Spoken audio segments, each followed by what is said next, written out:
નમસ્કાર, good morning friends.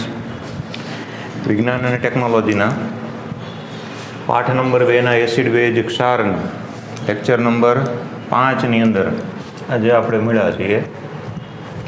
Acid base અને ક્ષારનો ગઈકાલનો આપણો એક પ્રશ્ન છે એ બાકી હતો. એ પ્રશ્ન આપણો હતો રોજિંદા જીવનમાં પીએચનું મહત્ત્વ.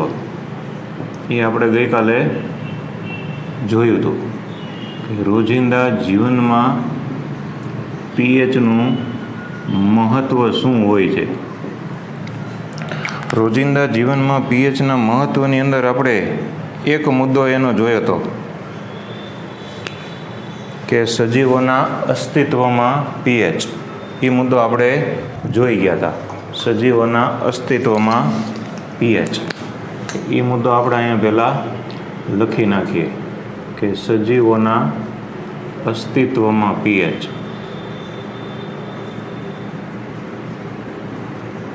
આ આપણે પૂરું કર્યું હતું. હવે બીજો મુદ્દો છે. એ બીજો મુદ્દો છે એ જમીનમાં પીએચનું મહત્ત્વ. બીજો મુદ્દો એવો છે જમીનમાં પીએચનું મહત્ત્વ. અગત્યનો મુદ્દો છે જમીનની અંદર પીએચ. હવે આપણને પ્રશ્ન થાય કે જમીનમાં પીએચનું શું મહત્ત્વ હશે. તો જમીનમાં પીએચનું મહત્ત્વ છે આપણે હોતું નથી પણ ખેડૂતોને હોય છે. ખેડૂતો હોય જે ખેતી કરતો હોય તો ખેતીલાયક જે જમીન હોય એની જો પીએચ યોગ્ય હોય તો એની ખેતી છે એ સમૃદ્ધ બને છે. નકર ખેતીમાં તકલીફ પડે. તો જમીનની અંદર પીએચ એ આપણે જોઈએ કે ભાઈ જમીન છે એ બે પ્રકારની હોય. એસિડિક જમીન હોય અને બેઝિક જમીન હોય. બરાબર. તો જે જમીનની અંદર પીએચ જમીન હોય એ જમીનની પીએચ નોર્મલ છે એ 6.5થી જમીનની નોર્મલ પીએચ 6.5થી 7.3ની વચ્ચે હોવી જોઈએ. 6.5થી 7.3ની વચ્ચે જે જમીન હોય એ જમીન છે એ સારી જમીન કહેવાય. એટલે જમીનની પીએચ 6.5થી 7.3ની વચ્ચે હોય તો એ નોર્મલ સામાન્ય જમીન કહેવાય. પણ જો જમીનની પીએચ છે એ 6.5થી ઓછી થઈ જાય, 6.5થી ઓછી જો જમીનની પીએચ થઈ જાય તો એવી જમીન છે એને એસિડિક જમીન તરીકે ઓળખવામાં આવે છે. એને એસિડિક જમીન કહેવામાં આવે છે. અને એસિડિક જમીન છે એની અંદર છોડની વૃદ્ધિ અને વિકાસ સારો થાય નહીં. તો છોડની વૃદ્ધિ અને વિકાસ સારો કરવા માટે આ એસિડિક જમીન છે એને તટસ્થ કરવી પડે. કેવી કરવી પડે? તટસ્થ કરવી પડે. તો એસિડિક જમીનને તટસ્થ કરવા માટે તેમાં લાઇમ ઉમેરવામાં આવે છે. તેમાં લાઇમ એટલે કેલ્શિયમ ઓક્સાઇડ ઉમેરવામાં આવે છે. ખબર? તટસ્થ કરવા માટે લાઇમ એટલે કે કેલ્શિયમ ઓક્સાઇડ છે એ ઉમેરવામાં આવે છે. આપણો બીજો મુદ્દો થયો. સેમ વસ્તુ કે આ 7.3 છે તો જો જમીનની પીએચ 7.3થી વધારે હોય તો એવી જમીન છે 7.3થી વધારે પીએચ હોય તો એવી જમીનને બેઝિક જમીન તરીકે ઓળખવામાં આવે છે. તો બેઝિક જમીન હોય તો એની અંદર એ છોડનો વૃદ્ધિ અને વિકાસ છે એ સારો થતો નથી. તો એને આપણે તટસ્થ કરવી પડે. તો બેઝિક જમીનને તટસ્થ કરવા માટે ખેડૂતો તેમાં તટસ્થ કરવા માટે તેમાં જીપ્સમ ઉમેરવામાં આવે છે. જીપ્સમને આપણે ગુજરાતીમાં ચિરોડી તરીકે ઓળખીએ છીએ. બરાબર. આ એનું સૂત્ર CaSO4 જીપ્સમ ઉમેરવામાં આવે છે. આ ઉમેરીએ એટલે જમીન છે એ તટસ્થ થઈ જાય અને પછી સારી રીતે એની અંદર છોડનો વૃદ્ધિ અને વિકાસ થાય. તો જમીનમાં પીએચનું આ મહત્ત્વ હતું. આપણે મેઇન વસ્તુ શું યાદ રાખવાની, તો કે મેઇન વસ્તુ એવી યાદ રાખવાની કે પીએચ છે એ 6.5થી 7.3ની વચ્ચે, એ યાદ રાખવાનું બસ. પછી એની ઉપરથી જ છે 6.3થી ઓછી અને 7.3થી વધારે, એસિડિક અને બેઝિક. એટલે જમીનની અંદર પીએચનું મહત્ત્વ એવું આપણને પરીક્ષામાં પૂછે તો 2 માર્કની અંદર 3 મુદ્દા છે આપણે લખવાના આવે છે. તો આ રોજિંદા જીવનમાં પીએચનું બીજું મહત્ત્વ હતું જમીનનું. હવે ત્રીજું જે આપણે કાયમ અગત્યનું હોય છે એ ખોરાકના પાચનમાં પીએચ. બરાબર, આ આપણે એક વખત 6થા પાઠમાં આવી ગયું છે, બીજી વખત કે ખોરાકનું પાચન થતું હોય ને પીએચ કેવી રીતે કામ કરે છે. ખોરાકનું પાચન છે આપણને ખબર છે બહુ મોટી પ્રક્રિયા છે. મોટી પ્રક્રિયા છે. મુખમાંથી ખોરાક આપણે ખાઈએ એટલે અન્નનળીમાંથી જઠરની અંદર આવે, તો જઠરની અંદર 3 વસ્તુ ઉત્પન્ન થાય. 6થા પાઠમાં આપણે ભણી ગયા, મંદ હાઇડ્રોક્લોરિક એસિડ, પછી પેપ્સિનોજન ઉત્સેચક અને શ્લેષ્મ, 3 વસ્તુ ઉત્પન્ન થાય છે. તો મંદ હાઇડ્રોક્લોરિક એસિડ છે, બરાબર, એ નડે છે. તકલીફ ક્યાં પડી? મંદ હાઇડ્રોક્લોરિક એસિડ. આ મંદ હાઇડ્રોક્લોરિક એસિડ છે એ ઉત્પન્ન જે થાય છે એ જઠરને યોગ્ય માત્રામાં હોય તો નુકસાન કરતો નથી, પણ ખોરાકના પાચનમાં મદદ કરે છે. પણ તો કે મંદ હાઇડ્રોક્લોરિક એસિડ, આ મંદ હાઇડ્રોક્લોરિક એસિડ એ યોગ્ય પ્રમાણમાં હોય તો યોગ્ય પ્રમાણમાં એ ખોરાકનું પાચન કરવામાં અગત્યનો છે. ખોરાકનું સારી રીતે પાચન છે એ થાય. કોણ? મંદ હાઇડ્રોક્લોરિક એસિડ. ક્યાં આગળ ઉત્પન્ન થાય છે? તો કે જઠરની દિવાલમાંથી.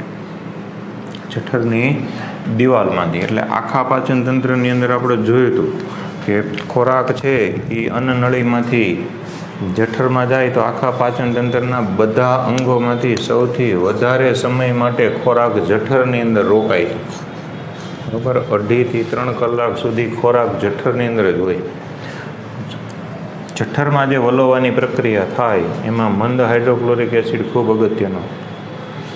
મંદ હાઇડ્રોક્લોરિક એસિડ યોગ્ય પ્રમાણની અંદર ઉત્પન્ન થાય તો ખોરાકનું એકદમ સારી રીતે પાચન થઈ શકે છે. પણ જો ક્યારેક આપણને ખોરાકમાં એવું આપણે જમી ગયા હોય કે જેને કારણે પેટની અંદર અપચો થઈ ગયો હોય, અપચો એટલે કે પાચન થતું ન હોય, તો અપચો જ્યારે થાય ત્યારે જઠરની જે દિવાલ છે એ જઠરની દિવાલમાંથી એ અપચાને દૂર કરવા માટે વધુ પ્રમાણમાં હાઇડ્રોક્લોરિક એસિડનો સ્ત્રાવ થાય છે. વધુ પ્રમાણમાં હાઇડ્રોક્લોરિક એસિડનો સ્ત્રાવ થાય છે. અને વધુ હાઇડ્રોક્લોરિક એસિડનો સ્ત્રાવ થાય એટલે પેટની અંદર દુખાવો થાય છે અથવા તો એની અંદર બળતરા છે એ થાય છે. યોગ્ય માત્રામાં HCl છે એ કોઈ નુકસાન કરતો નથી, પણ અપચો થાય ત્યારે અથવા તો પ્રોટીન છે એ વધુ પ્રમાણમાં ખાઈ ગયા હોય તો પ્રોટીનનું પાચન કરવા માટે જઠરની અંદરથી વધુ HClનો સ્ત્રાવ થાય. વધુ HClનો સ્ત્રાવ થાય એટલે જઠરની દિવાલની સાથે ટચ થાય એટલે દુખાવો થાય અને અથવા બળતરા થાય જઠરની દિવાલમાં. હવે આ દુખાવો થાય અથવા તો જે આ બળતરા થાય છે એને આપણે એસિડિટી તરીકે ઓળખવામાં આવે છે. આપણે ઘણીવાર સાંભળવું હોય કે એસિડિટીની તકલીફ છે, તો એસિડિટી.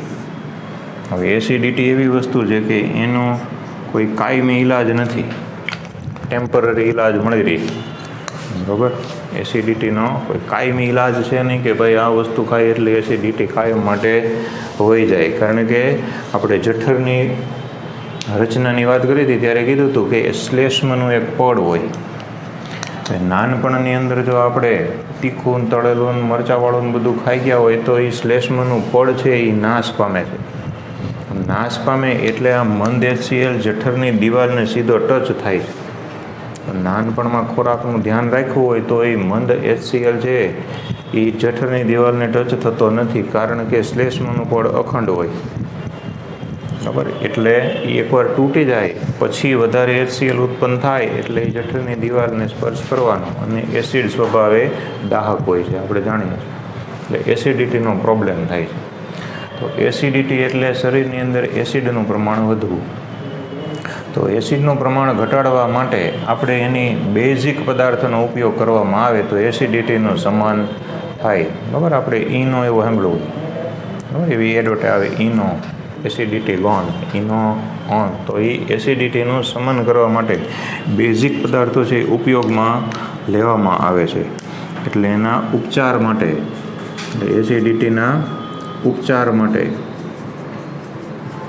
ઉપયોગમાં લેવાતા બેઝિક પદાર્થો છે, એ ઉપયોગમાં લેવાતા બેઝિક પદાર્થોને એન્ટાસિડ તરીકે ઓળખવામાં આવે છે. યાદ રાખવાનું આપણે કે એસિડિટીના ઉપચાર માટે ઉપયોગમાં લેવાતા બેઝિક પદાર્થો, બેઝિક જેટલા પદાર્થો લઈએ ઉપચાર માટે એ એન્ટાસિડ તરીકે ઓળખાય છે.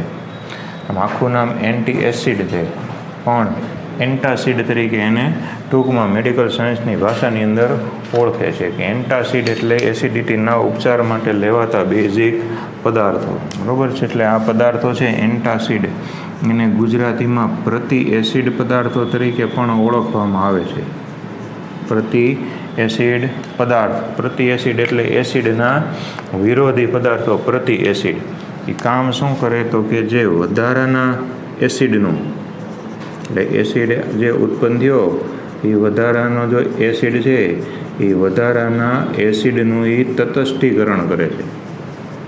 આપણને ખબર છે કે તટસ્થીકરણ કરે તો એસિડ અને બેઝ તટસ્થીકરણ થાય એટલે ક્ષાર અને પાણી બની જાય છે, તો પછી એસિડિટીનું શમન થઈ જાય છે. એટલે એન્ટાસિડ અથવા પ્રતિ એસિડ પદાર્થો. તો પરીક્ષામાં એવો પ્રશ્ન પૂછે છે કે એન્ટાસિડ તરીકે કેવા કેવા પદાર્થો વાપરી શકાય, તો બેઝિક પદાર્થો એન્ટાસિડ તરીકે વપરાય છે. એમાં એક આપણે ઘરગથ્થુ ઉપચારની અંદર આવે છે ખાવાનો સોડા. ખાવાનો સોડા જેને આપણે બેકિંગ પાવડર તરીકે ઓળખીએ છીએ, જે ખાવાના સોડામાંથી જ બને. બરાબર, એને આપણે વિજ્ઞાનની ભાષામાં સોડિયમ હાઇડ્રોજન કાર્બોનેટ તરીકે ઓળખીએ છીએ. સોડિયમ હાઇડ્રોજન કાર્બોનેટ એટલે સોડિયમ બાયકાર્બોનેટ તરીકે એને ઓળખવામાં આવે છે, એટલે ખાવાનો સોડા. ત્યાર પછી બીજો છે એ છે મિલ્ક ઓફ મેગ્નેશિયા. કદાચ આવું સાંભળવું છે કે milk of magnesia. Milk of magnesia એટલે એ magnesium hydroxide, MgOH twice, magnesium hydroxide. આ મેગ્નેશિયમ હાઇડ્રોક્સાઇડ છે એનું જે દ્રાવણ બને એ દૂધ જેવું સફેદ હોય એટલે નામ પાડ્યું મિલ્ક ઓફ મેગ્નેશિયા. બરાબર, જ્યારે આપણને કોઈ શરીરના આંતરિક ભાગોની સોનોગ્રાફી કે એક્સરે કે એવું લેવાનું થાય ત્યારે તે મિલ્ક ઓફ મેગ્નેશિયમનું દ્રાવણ જે પીવડાવે છે, એટલે એની પ્રત્યે સફેદ કલરનું જામી જાય એટલે એક્સરેની અંદર એ દેખાય. એટલે MgOH ટ્વાઇસ પ્રતિ એસિડ પદાર્થ તરીકે એ વપરાય છે. ખાવાનો સોડા એ પ્રતિ એસિડ પદાર્થ તરીકે વપરાય છે. અને આપણા માટે 1 માર્કનો પ્રશ્ન બને કે પ્રતિ એસિડ પદાર્થ તરીકે કેવા પદાર્થો વપરાય છે, ઉદાહરણ આપો. તો પ્રતિ એસિડ પદાર્થ તરીકે બેઝિક પદાર્થો વપરાય છે. ઉદાહરણની અંદર આ 2 ઉદાહરણ આપણે આપી દેવાના. ખાવાનો સોડા એને HCO3 અને મેગ્નેશિયમ હાઇડ્રોક્સાઇડ. બીજા ઘણા બધા પદાર્થો હોય, બેઝિક હોવા જોઈએ અને ખાવા યોગ્ય હોવા જોઈએ. એવું નથી બધા બેઝ ખાવા લાયક જ હોય, બરાબર છે. ખાવા લાયક બેઝ હોવો જોઈએ. તો પ્રતિ એસિડ પદાર્થ તરીકે વપરાય છે. એટલે આ હતું ખોરાકના પાચનમાં pHનું મહત્વ. હવે આવે છે દાંતના ક્ષયનમાં pH. દાંતના ક્ષયનમાં pH. બરાબર, તો દાંતના ક્ષયનમાં pH છે એની અંદર આપણે જોઈ લઈએ કેટલું આવે છે. બરાબર, એટલે આ ચોથો ઉપયોગ છે કે દાંતના ક્ષયનમાં, દાંતનું જે ક્ષયન થાય એટલે કે સડી જાય. બરાબર, ઘણા એવા હોય છે નાની ઉંમરે સડી જાય દાંત. દાંતના ક્ષયનની અંદર pH કેવી રીતે કામ કરે છે, તો આપણને ખબર છે કે આપણને 32 દાંત આવેલા હોય એવું કહેવામાં આવે છે, પણ હકીકતે કોઈ દી 32 હોતા નથી. બરાબર, કોક દી કરી સામે મોઢું ખોલીને ગણજો 28 થી 30 જ જોવા મળે. 4 પ્રકારના દાંત હોય એવું આપણે 6થા પ્રકરણમાં કીધું હતું. બરાબર, કાપવા માટે, છેદક દાંત, ચીરવા માટે, રાક્ષસી દાંત, અગ્રદાઢ અને દાઢ. 4 પ્રકારના દાંત. દાંત છે એ એક કુદરતનું અનમોલ ઘરેણું છે.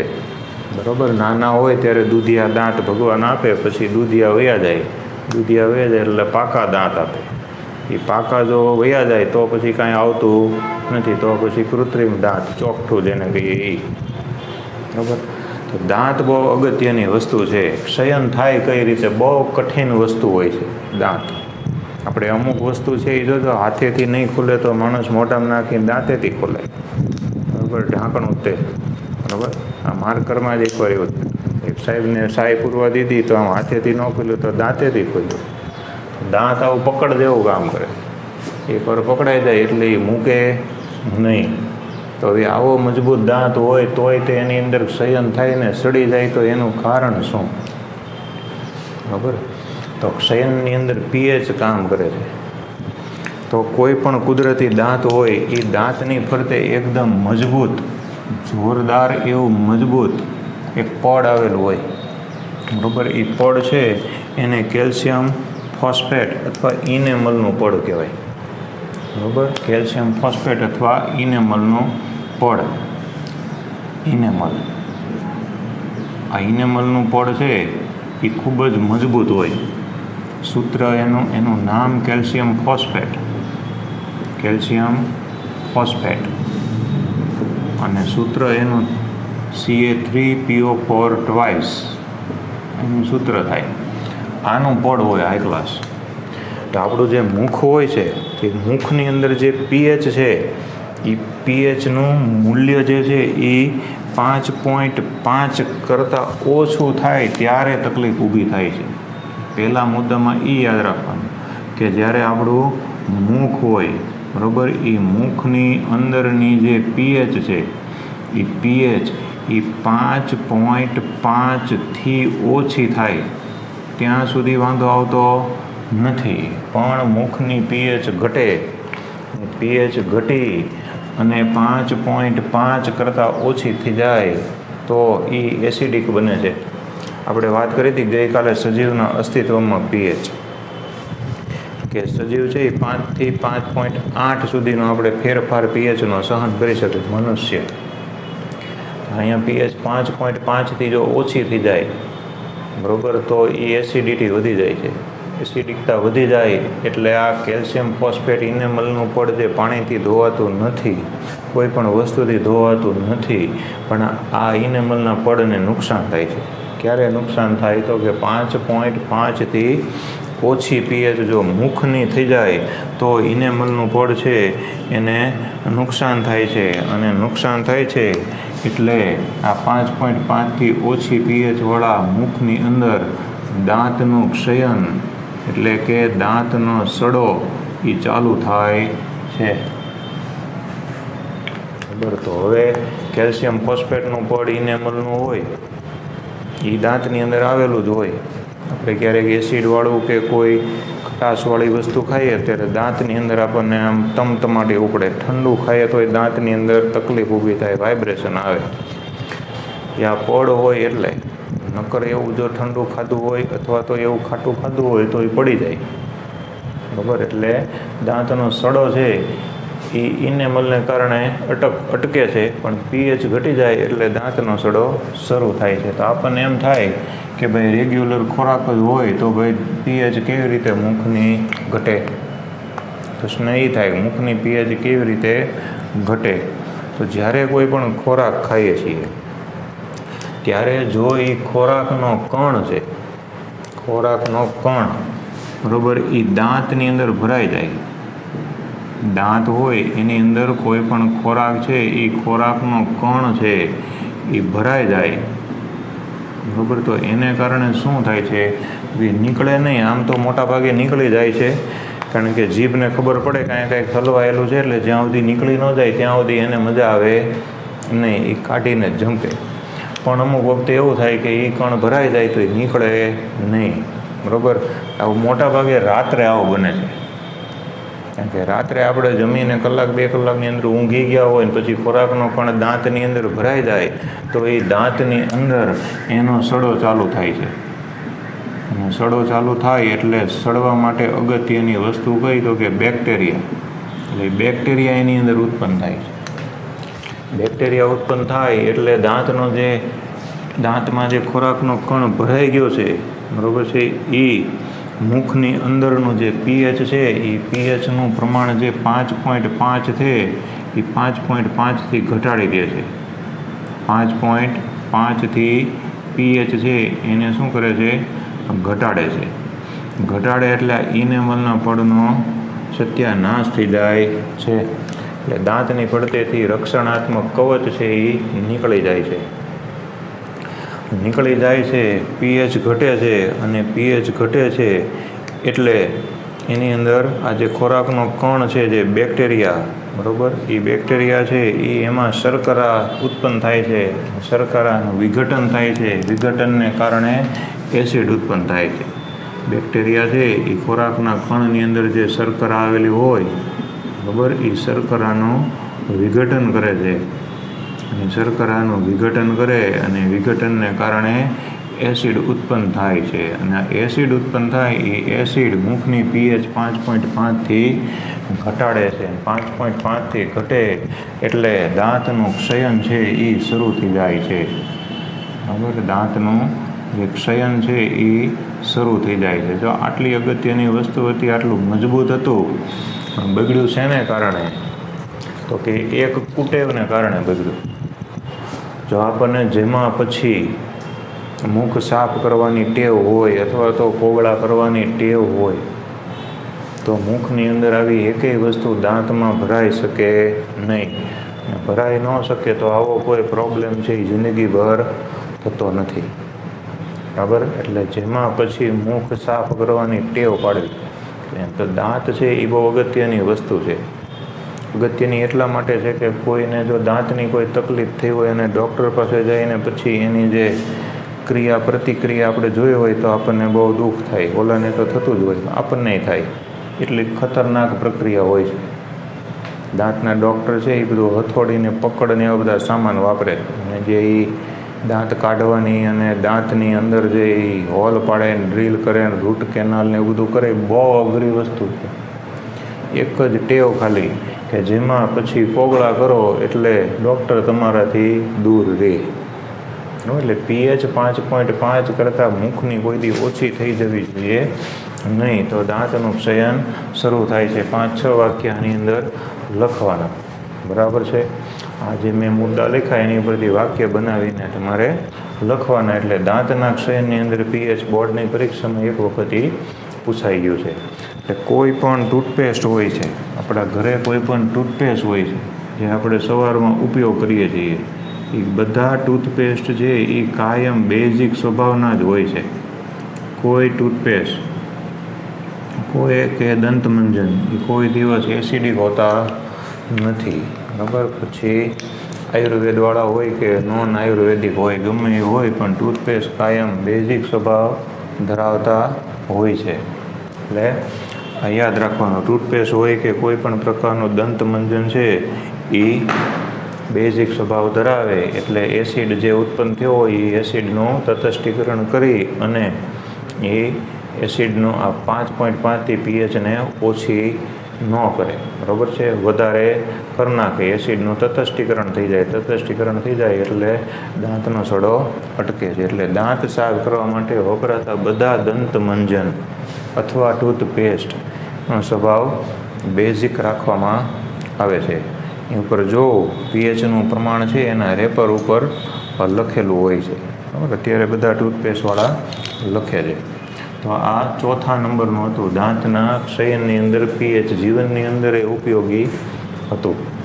દાંતના ક્ષયનની અંદર પીએચ. હવે છેલ્લું આવે છે મધમાખીના ડંખ, એના ઉપચારમાં પીએચ, બરાબર. મધમાખી છે એનો જે ડંખ છે, બરાબર, એ ડંખના ઉપચાર.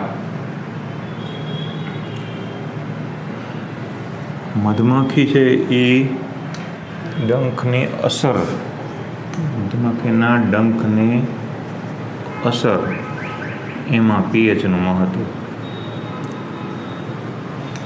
આપણને મધમાખી છે ક્યારેક કોક દીક જીવનમાં એકાદી વાર કરડી હોય, ન કરડી હોય તો અનુભવ કરવા જેવો છે.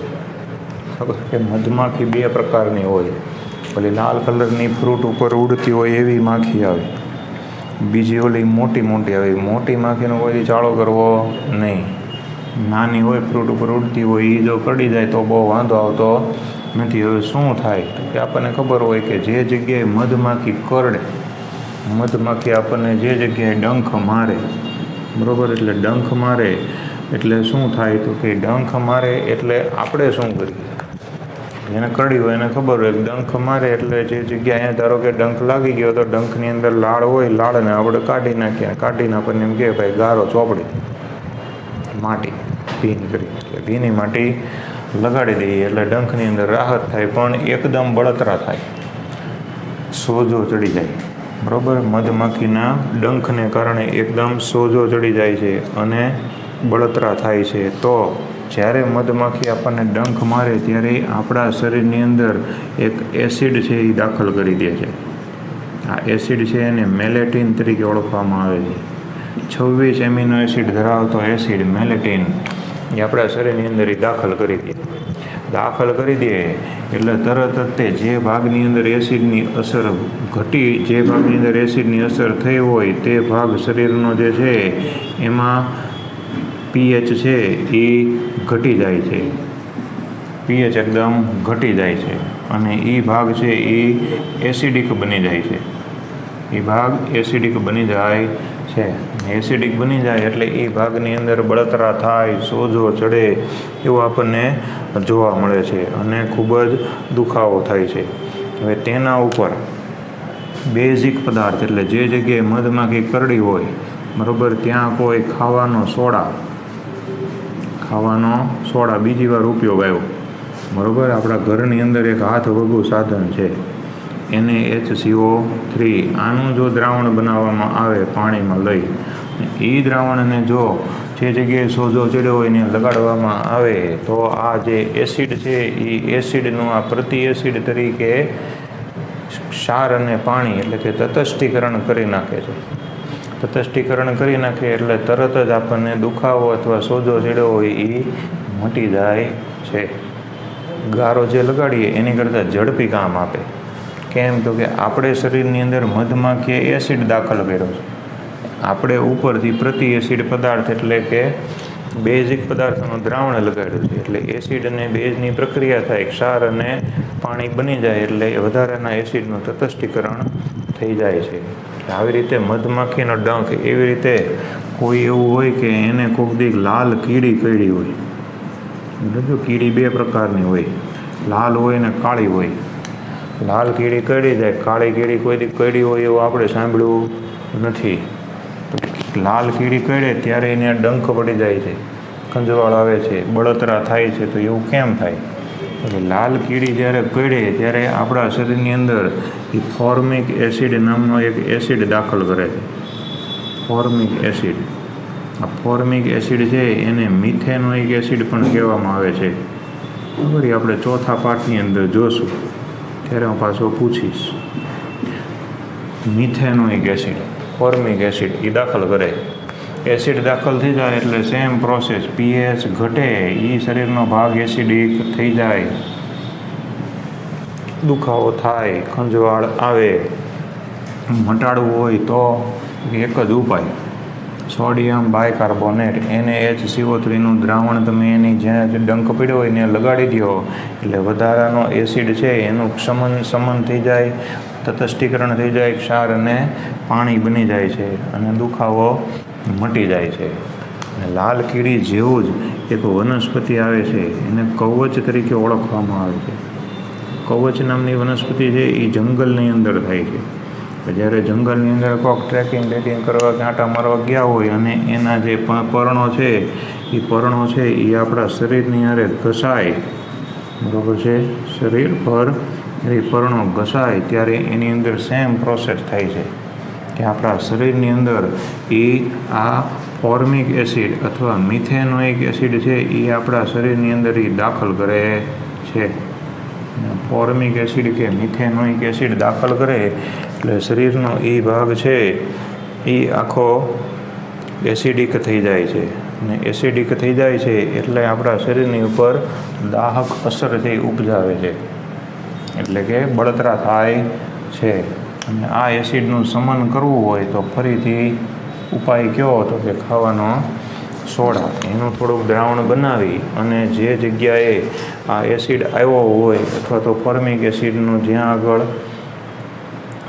લાગી ગયો હોય ત્યાં NaHCO3નું દ્રાવણ લગાડવામાં આવે તો એસિડનું તટસ્થીકરણ થઈ ક્ષાર અને પાણી બની જાય છે, એટલે દુખાવો અને બળતરા તાત્કાલિક ઓછી થાય છે. આ બધું એસિડ ઉપર આધારિત વસ્તુ છે. મધમાખીનો ડંખ એમાં એસિડ, લાલ કીડી એમાં એસિડ, કવચની વનસ્પતિ છે એની અંદર રીતે એસિડ. આ બધા એસિડના ઉપચાર માટે બેઝિક પદાર્થ વાપરવામાં આવે. તો આવી રીતે રોજિંદા જીવનમાં પીએચનું મહત્ત્વ એની અંદર 4-5 વસ્તુ આવે છે. સજીવોના અસ્તિત્વમાં પીએચ આવી, જમીનની અંદર પીએચનું મહત્ત્વ આવ્યું, ખોરાકના પાચનમાં પીએચ આવી, દાંતના ક્ષયનમાં પીએચ, મધમાખીના ડંખની અસરમાં પીએચ. દરેક એક મુદ્દો છે જે 2 માર્કની વેલ્યુ ધરાવે છે. યાદ રાખવાનું, બધા મુદ્દા છે એ 2 માર્કવાળા છે, એટલે આખું કોઈ દિવસ પૂછાય નહીં. રોજિંદા જીવનમાં પીએચનું મહત્ત્વ સમજાવો, કોઈ પણ એક મુદ્દો લખો એવું પૂછે તો આ બધામાંથી આપણે એક લખવાનો થાય. બરાબર છે? તો આ બધું પીએચનું મહત્ત્વ હતું. હવે આપણે થોડીક ક્ષારની વાત કરી દઈએ. આપણા 2 મુદ્દા પૂરા થયા.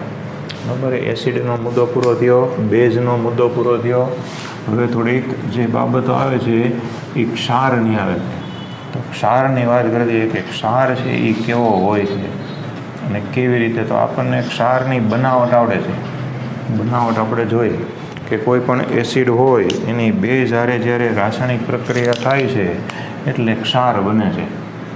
બરાબર? કોઈ પણ એસિડ, એ એસિડની કોઈ પણ બેઝ એની સાથે રાસાયણિક પ્રક્રિયા થાય એટલે રાસાયણિક પ્રક્રિયાથી ક્ષાર અને પાણી ઉત્પન્ન થાય છે. આપણે જોયેલો એવો એક સાદો ક્ષાર આપણે બનાવીએ. એસિડ તરીકે આપણો સાદો એસિડ હાઇડ્રોક્લોરિક એસિડ, બરાબર, HCl લઈએ.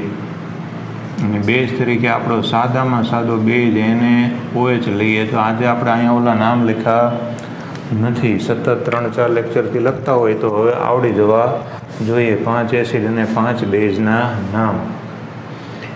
હાઇડ્રોક્લોરિક એસિડ, સોડિયમ હાઇડ્રોક્સાઇડ, બેની રાસાયણિક પ્રક્રિયા કરો એટલે આના Cl હારે જોડાઈ જાય એટલે ક્ષાર બની જાય NaCl. અને આ HHO એટલે H2O, H2O એટલે પાણી. તો આ સોડિયમ ક્લોરાઇડ બની જાય. સોડિયમ ક્લોરાઇડ છે આપણે બહુ ખાતા હોઈએ, બરાબર, મીઠું કહેવાય એને. તો મીઠું છે એ આવી રીતે બને. મીઠું એક ઉત્તમમાં ઉત્તમ ક્ષાર છે જેનો આપણે ખાવામાં ઉપયોગ કરીએ છીએ. તો આ ક્ષાર આવી રીતે બને છે. એસિડ અને બેઝના તટસ્થીકરણની પ્રક્રિયાથી ક્ષાર અને પાણી બની જાય છે. સોડિયમ ક્લોરાઇડ આપણે બનાવ્યો.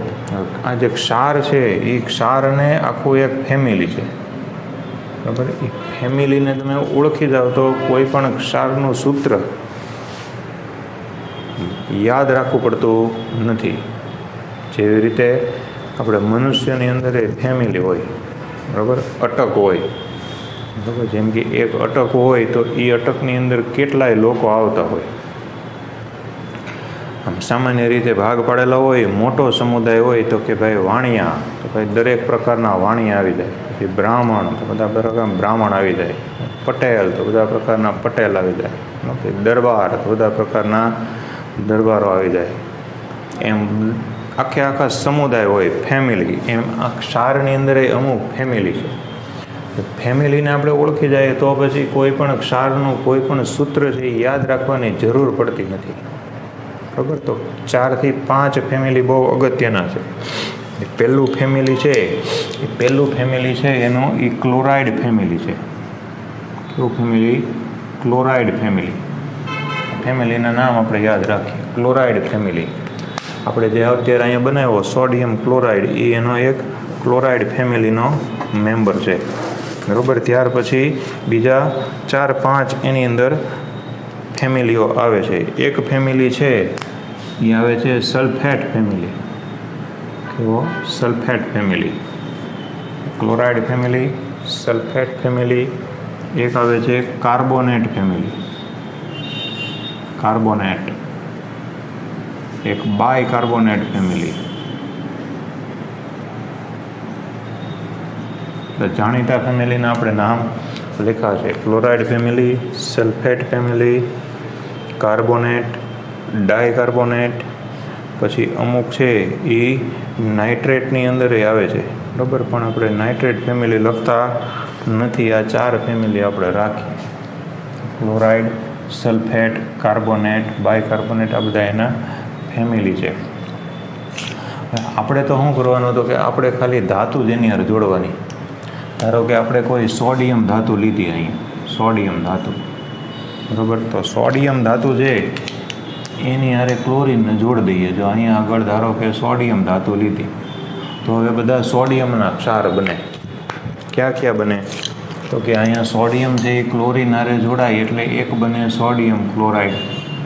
સોડિયમ સલ્ફેટ હારે જોડાય એટલે Na2SO4 સલ્ફેટ ક્ષાર. કાર્બોનેટ હારે જોડાય તો Na2CO3. બાયકાર્બોનેટ હારે જોડાય તો NaHCO3. આવી રીતે એનું આખું ફેમિલી બને. તો બધા સોડિયમના આવ્યા. બરાબર. એવી રીતે પોટેશિયમ છે તો બધા પોટેશિયમના આવે. ધારો કે અહીંયા પોટેશિયમ લીધો. બરાબર છે. તો આખી પોટેશિયમની ફેમિલી બને. કેવી બને? તો કે પહેલો બને પોટેશિયમ ક્લોરાઇડ, પછી પોટેશિયમ સલ્ફેટ, પછી પોટેશિયમ કાર્બોનેટ, પછી પોટેશિયમ બાયકાર્બોનેટ. બરાબર. એવી રીતે ધારો કે કેલ્શિયમ લીધો. બરાબર. ત્રીજા નંબરની ફેમિલીની અંદર ધારો કે આપણે કેલ્શિયમ લઈએ તો કેલ્શિયમના બધા ક્ષાર છે એ બને છે. પહેલો બને એ કેલ્શિયમ ક્લોરાઇડ બને, પછી કેલ્શિયમ સલ્ફેટ બને, કેલ્શિયમ કાર્બોનેટ બને અને કેલ્શિયમ બાયકાર્બોનેટ બને છે. તો આવી રીતે અલગ અલગ ફેમિલીઓ બને છે. કેલ્શિયમ પછી સેમ વસ્તુ મેગ્નેશિયમ તમે લઈ લો. મેગ્નેશિયમ તો એની અંદર રીતે આખું ફેમિલી બને. પહેલો બને મેગ્નેશિયમ ક્લોરાઇડ, પછી મેગ્નેશિયમ સલ્ફેટ, પછી મેગ્નેશિયમ કાર્બોનેટ, પછી મેગ્નેશિયમ બાયકાર્બોનેટ. એટલે આવી રીતે અલગ અલગ ફેમિલી છે એ ક્ષારના બની જાય છે. એટલે આ ધાતુ છે એના આયનો છે એની સાથે આ ક્ષાર બનાવનારા સંયોજનો છે એ જોડાઈ જાય એટલે આખા ક્ષાર, હજારો ક્ષાર છે આની અંદરથી બને છે. એટલે ક્ષારના કોઈ સૂત્ર યાદ રાખવાની જરૂર પડતી નથી. આ સોડિયમ, પોટેશિયમ, કેલ્શિયમ, મેગ્નેશિયમ આવા 5-6 યાદ રાખી લઈએ. બરાબર છે. બેરિયમ, સ્ટ્રોન્શિયમ, ઘણા બધા તત્વો છે એમ 5-1 યાદ રાખી લઈએ. અને આ યાદ રાખી લો ક્લોરાઇડ એટલે Cl જોડાય, sulphate SO4, carbonate CO3, bicarbonate HCO3. આમ તો આ 3ની અંદર જ મોટા ભાગના ક્ષાર બધા સમાઈ જાય છે. આ બધી ધાતુના આયનોની સાથે જોડાય એટલે ક્ષાર બનતા જાય. એટલે ક્ષારનો બહુ વિશાળ ફેમિલી છે. બનાવટ કેવી રીતે થાય? તો કે એસિડની બેઝ સાથે પ્રક્રિયા કરીએ એટલે ક્ષાર ઉત્પન્ન થાય છે. એની બનાવટ છે. અને આવી રીતે બધા ક્ષાર છે એ બનતા જાય છે. તો ક્ષાર છે એના અલગ અલગ પ્રકારો છે. ક્ષારના જુદા જુદા પ્રકારો છે. ક્ષારના પ્રકારો. તો પ્રકારોની આપણે વાત કરીએ તો કેવા કેવા પ્રકારો છે? તો કે ક્ષારના 3 પ્રકારો છે. બરાબર. એસિડિક ક્ષાર, બેઝિક ક્ષાર અને તટસ્થ ક્ષાર. એસિડિક, બેઝિક અને તટસ્થ કેવી રીતે પડે છે એ જોઈએ કે કેવા ક્ષારને એસિડિક કહેવાય, કેવા ક્ષારને બેઝિક કહેવાય અને કેવા ક્ષારને તટસ્થ કહેવાય છે. તો અહીંયા આપણે કીધું એસિડ અને બેઝની પ્રક્રિયાથી ક્ષાર અને પાણી બને છે. તે દિવસે આપણે જોયું હતું કે એસિડ બે પ્રકારના હોય, એક પ્રબળ એસિડ હોય અને એક નિર્બળ એસિડ હોય.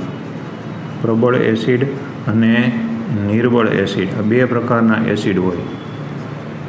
હવે આ પ્રબળ એસિડ છે એ જો કોઈ પ્રબળ બેઝ હારે પ્રક્રિયા કરે, પ્રબળ એસિડ પ્રબળ બેઝ હારે પ્રક્રિયા કરે તો એનાથી ક્ષાર ઉત્પન્ન થાય અને પાણી ઉત્પન્ન થાય.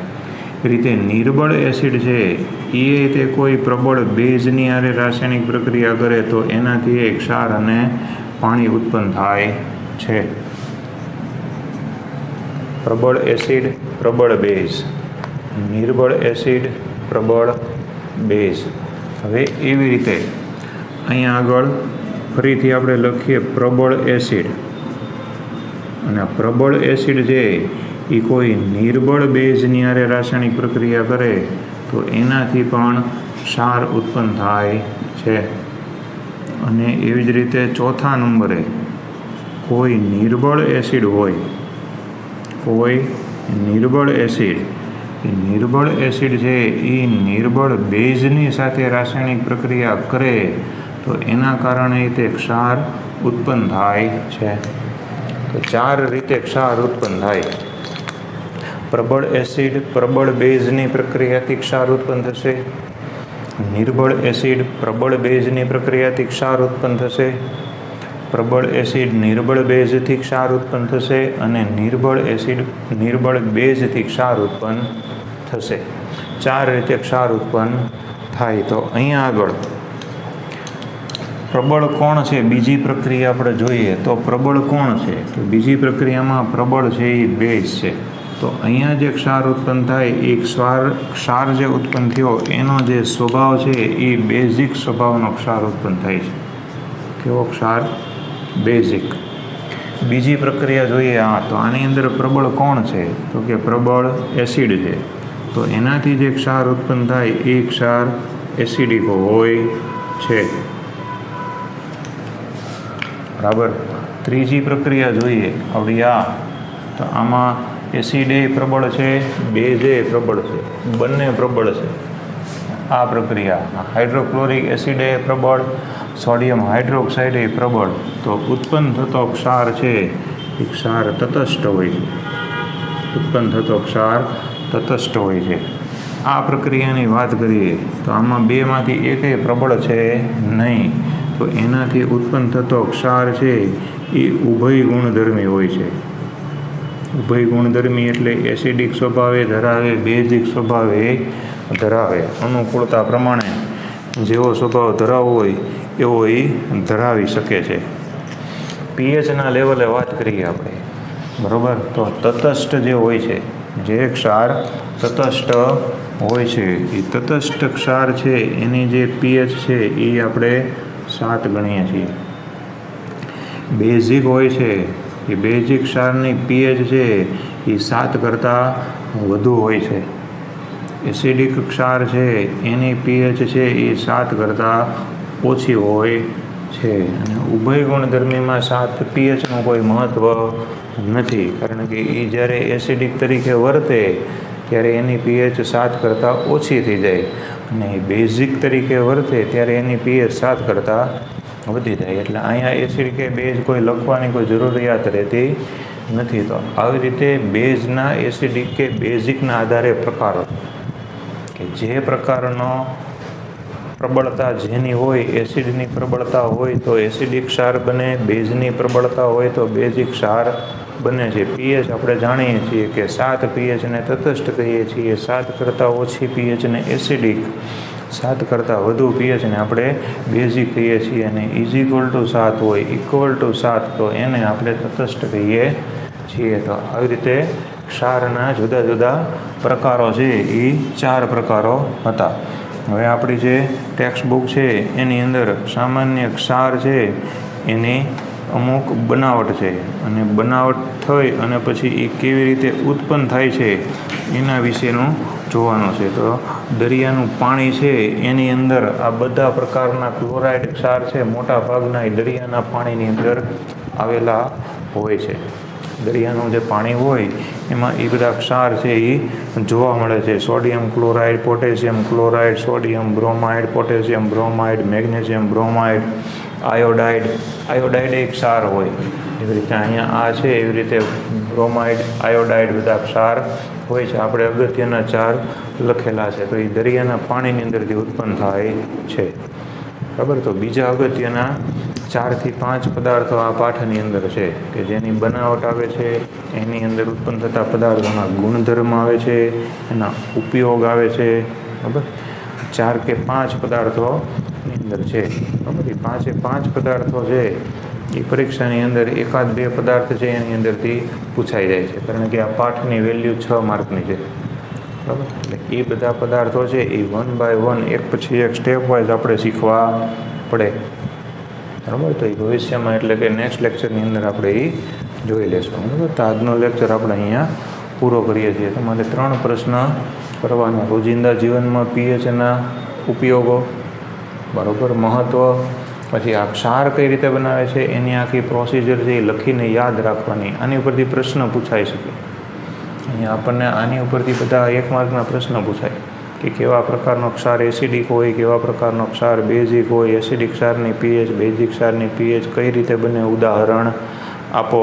તો પ્રબળ એસિડ ને પ્રબળ બેઝ ને નિર્બળ એસિડ, નિર્બળ બેઝનું આપણે જાણતા હોઈએ તેની ઉપરથી આવું સમીકરણ લખી અને આપણે પ્રબળ કે નિર્બળ એસિડ ક્ષાર છે આપણે એસિડિક કે બેઝિક ક્ષાર એ આપણે બનાવી શકીએ છીએ. બરાબર. એટલે આટલી વસ્તુ છે યાદ રાખવાની.